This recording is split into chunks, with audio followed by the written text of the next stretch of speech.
వచ్చును. చేసిన పనిని బట్టి అట్టి దానికి ప్రతిఫలమియ్యదగును. గౌనుల యొద్ద ఆమె పనులు ఆమెను కొనియాడును. గుణవతి అయిన భార్య గురించి 31వ అధ్యాయం 10వ వచనం నుండి చెప్పబడింది. ఆమె చేసినటువంటి కార్యములకు ఆమెకి ప్రతిఫలం ఉంటుంది. అంత మాత్రమే కాదు, ఆమె చేసిన క్రియలే గౌనుల యొద్ద ఆమెను కొనియాడతాయని కూడా చెప్పబడుతుంది. మనము చేసే పనుల వలన ఖచ్చితంగా మనం ప్రతిఫలం పొందుతాం. నీ కుటుంబము వర్ధిల్లాలన్నది, నీ కుటుంబము పాడైపోవాలన్నది నీ క్రియల మీద ఆధారపడింది.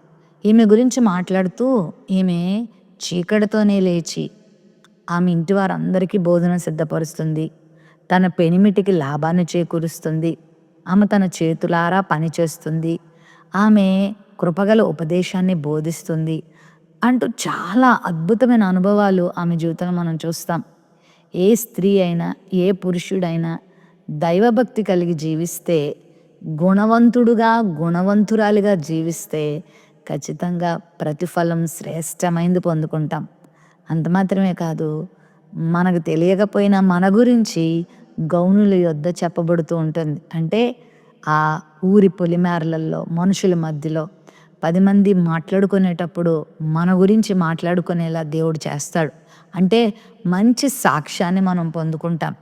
10 మంది మన గురించి మాట్లాడుకుంటూ దేవుని మహింపరుస్తారు. మరి అట్టి విధంగా మనం జీవిద్దామా?